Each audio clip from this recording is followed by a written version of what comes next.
अरे, हमने देखा किस प्रकार से अर्जुन, कृष्ण और भीम ने जरासंध को मारा और फिर वापस आने के बाद में अर्जुन ने जताया युधिष्ठिर से, जब मेरे पास गांडीव है और वह सुंदर रथ है, इसके कारण और इसकी मदद से मैं जा करके आपके राजसूय यज्ञ के लिए क्या करना चाहता हूँ। I want to get well and I want to see that everyone on the northern side is subjugated. हमने देखा किस प्रकार से अर्जुन को उत्तर दिशा की ओर भेजा गया, भीम को पूर्व दिशा की ओर भेजा गया, नकुल दक्षिण और सहदेव पश्चिम की ओर गए। हम देखते हैं कि अर्जुन जब गए, अर्जुन ने जाते जाते महाभारत में वर्णन है किन किन राजाओं को या किन किन प्रोविंसेस को, नगरों को या राज्यों को अपने अंडर कर लिया युधिष्ठिर महाराज के नाम से। महाभारत में वर्णन है कुलिंद, अनस्त, कालकूट, इन राज्यों से होते हुए अर्जुन गए, इनके साथ समझौता किया या युद्ध किया। ज्यादातर राज्य समझौते से ही मान दिया, वो सब अर्जुन की महानता और युधिष्ठिर महाराज की महानता को भी जानते थे।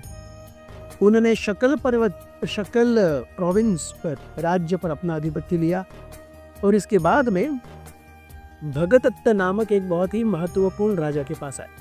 इस भगदत्त ने महाभारत के युद्ध में भी आगे जा करके भाग लिया। भगदत्त और उनके बेटे दोनों ने महाभारत के युद्ध में भाग लिया था from the side of Duryodhan. So anyways, but Bhagadatta से भी युद्ध किया। भगदत्त से 8 दिन युद्ध चला अर्जुन का और अर्जुन ने भगदत्त को डिफीट किया। यही गुस्सा भगदत्त के मन में था, इसीलिए भगदत्त महाभारत के युद्ध में दुर्योधन के साथ उसकी पार्टी में जाकर के मिले।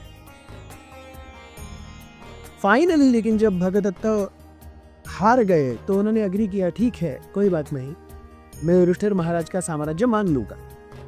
आगे जाकर के और अर्जुन उत्तर की ओर बढ़े। वहां पर उत्तर के महाराजाओं में कई सारे महाराजाओं को परास्त करते हुए वो काश्मीर आए।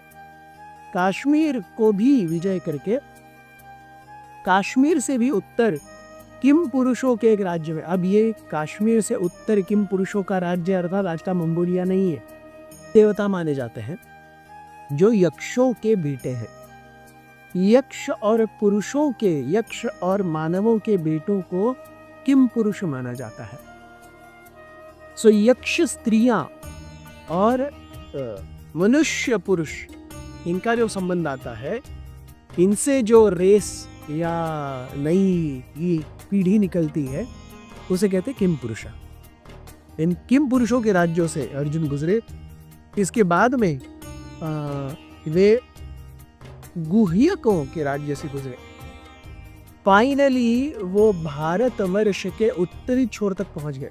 अगर हम श्रीमद् भागवत पढ़ेंगे या भागवत के अनुसार इस पूरे ब्रह्मांड की भौगोलिक स्थिति को देखेंगे तो जम्बू द्वीप में सबसे जो दक्षिणी वर्ष है वो है भारतवर्ष।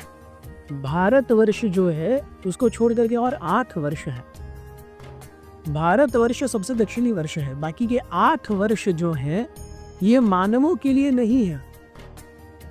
ये किम पुरुष इत्यादि जो उपदेवता है उनके लिए भोग भूमि है। भारतवर्ष जम्बूद्वीप में केवल कर्म भूमि, बाकी सारे वर्ष जो है वो भोग भूमि है। सो अर्जुन जो है युद्ध करते करते भारतवर्ष के उत्तरी छोर तक पहुंचे। वहां पर हरिवर्ष की दक्षिणी बाउंड्री आती है।